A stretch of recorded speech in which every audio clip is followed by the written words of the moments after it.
show, we met Aida, the robot artist who is currently sketching Dara's face at the back of the studio. Oh, now she's getting on. Anyway, but that actually isn't the only challenge that Aida has faced recently. Welcome, my son. Welcome to the machine. Although I've loved watching all kinds of robots on the big screen over the years, I've always felt safe in the knowledge that my job as an artist could never be replaced by one. The One Show is about to burst that bubble for me. They've sent me here to Oxford University to meet the world's first ultra-realistic robot artist. I'm Aiden. Can I introduce you to Aida, the first ultra-realistic robot artist in the world? Hello, it's very nice to meet you. Oh my days. Aida has been named after the world's first computer programmer, Ada Lovelace. Aida the machine was made by Engineered Arts, who made some of the promotional robots for the TV show Westworld. It's a 3D printed face from silicon, and she's got silicon skin and teeth and tongue and individual hairs put into the eyebrows to make all the detail, as you see. Yeah. Aiden's funding the project, but his background is not in science, but in art. All of the great artists of the past pioneered new techniques. Aida Robot is catching the moment in history for artificial intelligence. Aida's unique drawing arm was developed by robotics specialists in Leeds, while her artistic skills were nurtured in Oxford. And there's only one way to see how good she is, and that's to see her in action. Okay, are you both ready? Yes. Yes. Let's do it.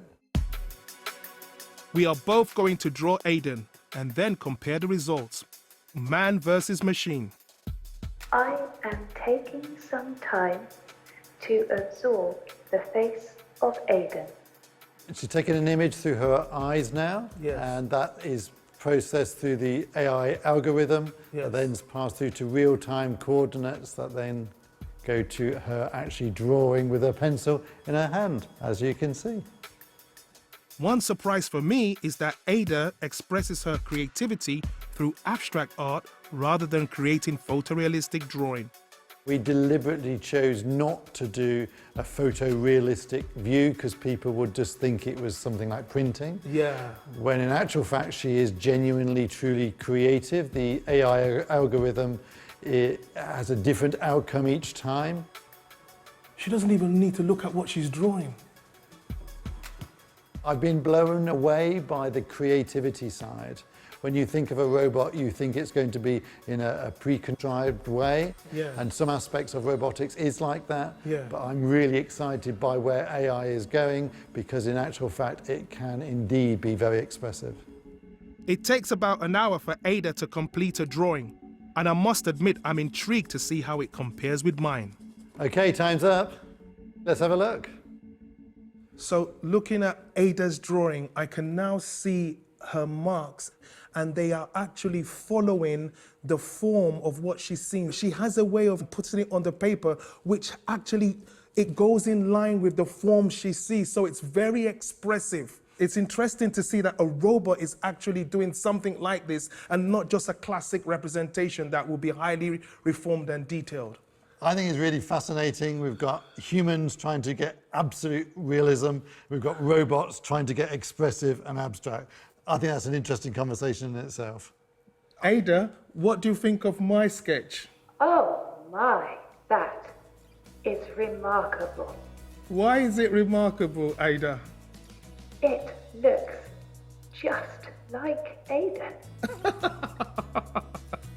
I think you're wonderful, and I bet you can be a presenter in the studio, so wrap this whole thing up for us. Now, back to the studio. Brilliant. And Aiden joins us now. Welcome to the studio, Aiden. Thank you very much. I mean, obviously at the moment we're looking at pencil sketches here. Sure. So what's going on and how is she actually creating Yeah, we're these really things? excited because basically this AI that's coming through. It's coming in fast, and the fact that we can now get a robot to take the image through the actual cameras in the eyes, that then goes to real-time coordinates on the drawing. That's amazing steps forward. Yeah. And we're just keep innovating and going forward with the robot. But I mean, is any of this programmed? Is it all random? I mean, there must be something going on within the software to make it Sure, happen. people are not aware just how much AI is moving. Ada is genuinely creative. We've taken a definition from Margaret Bowden. It's got to be new, inspiring, and of value. Right. And this is new. It's never been done before. It's surprising. We don't know how the artwork is going to be. Even if she did the same person twice, the drawing would be very different. Okay. And it's of value. People are really interested. And so what's happening with the artwork that's behind us here on the canvas then? Has she done this? So these are a second stage. So these drawings do a whole load of coordinates in the hand. And as a result of that, we've then taken them to a further AI algorithm that's then outputted that through the actual, it's a neural network that has then produced this replotted painting. I see. So are you like an art fanatic then? I mean, why have you done this? And has this come out of a worry of AI and where potentially it's going, or is it all about the art for you? No, obviously I've done the history of art, and this is without a doubt taking the next step in the history of art. But Yeah. actually it's my reading and understanding of AI.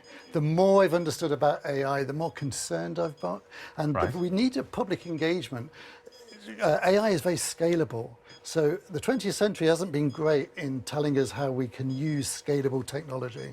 And so in actual fact, the fact that a few people could get hold of this AI and scale it in lots of difficult ways, we need to have ethics come back into this. And are you getting more worried with what you're observing? Well, the more I understand AI, the more worried I've become. And Aida is about engaging the audience to be able to really get to grips with AI and say, what future do we actually want?